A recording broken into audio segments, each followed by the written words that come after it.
Good morning. My name is Ralf Friedrichs. I'm an author, an addiction recovery coach, life coach, and the host of this show, the Take Your Life Back Today radio show, in conjunction with the YouTube version on the Take Your Life Back Today channel on YouTube. I want to talk about Christianity and cocaine. People who remember Whitney Houston's beautiful singing voice likely also recall reports of her alcohol and substance abuse problems over the years. What a sad ending she had. Recent toxicology reports from her autopsy confirms that chronic cocaine use contributed to her early death because of its ill effects on her heart. Mixed in with all the reports surrounding her life and her passing, we find a common thread of her faith in Jesus Christ.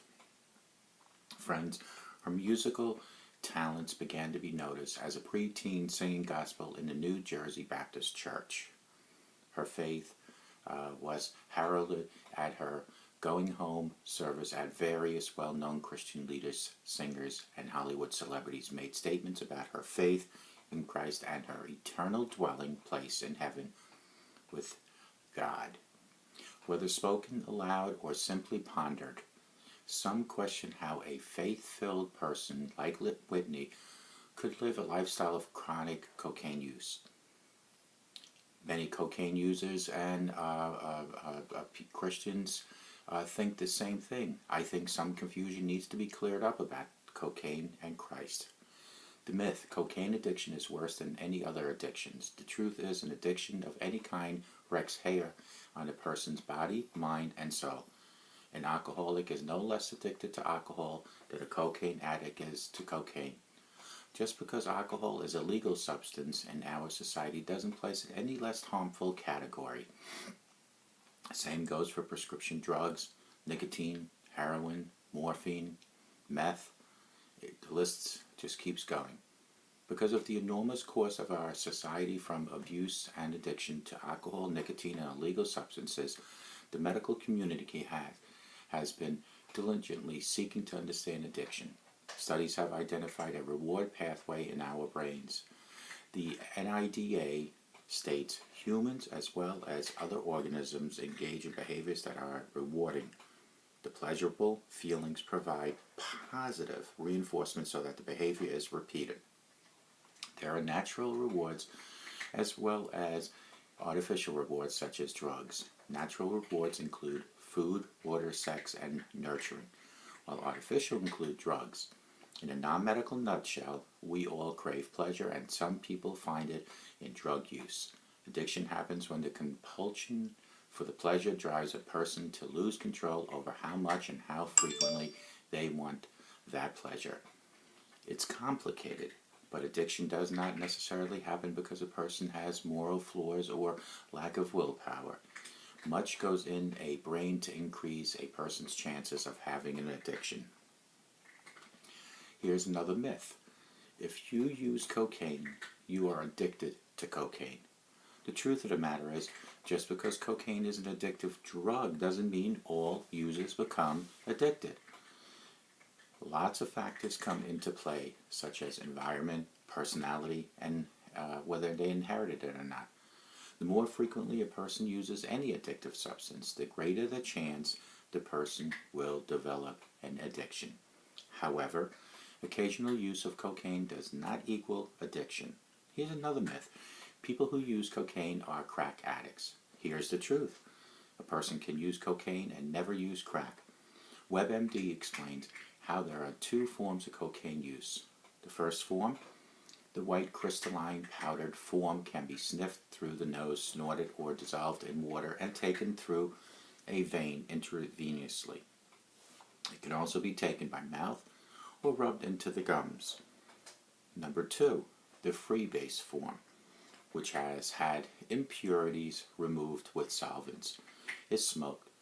Crack is a smokable freebase cocaine made from powdered cocaine hydrochloride. It is also called chips, chunks, or rocks. The name crack came about because of the crackling sound that it makes when it is smoked. People who use cocaine are keenly aware of its distinction, and generally speaking, snorting is considered the least hardcore by those who partake.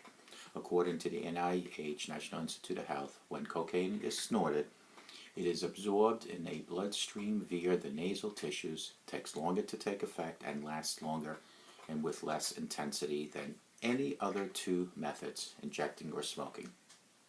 For those who are familiar with this distinction, Whitney Houston comments in 2002 primetime interview with ABC's News Diane Sawyer made some sense. She said, "Crack is cheap. I make too much money to ever smoke crack. Let's get that straight, okay? We don't do crack. We don't do that. Crack is whack." Unquote. Here's another myth. Cocaine is like heroin. Truth of the matter is, cocaine is a stimulant and heroin is a opiate. In street terms, cocaine is an upper and heroin is a downer. Here's one more myth. Why does it matter? Nobody should be doing illegal drugs anyway. Well, truth is, illegal drugs are part of our world. You can't get around it.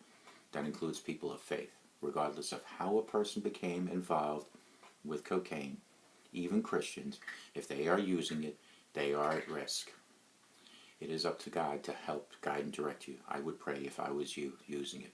It is not anyone's place to judge. Sin is sin. A cocaine addict is no less of a moral or righteous person than a gossip.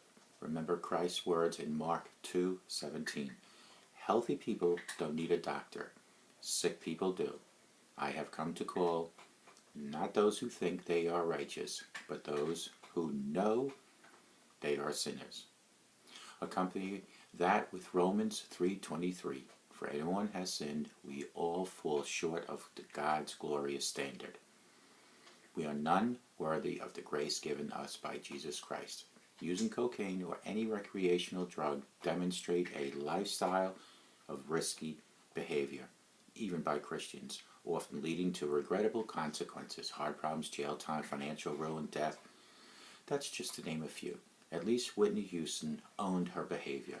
Lying about one's behavior to cover up the shame of being judged by people just adds another sin to the list. Let's be honest, folks. It's always the best policy. Let's get over and help each other, whatever the case may be. Call me at 844-405-HELP. Together we can help each other take our lives back.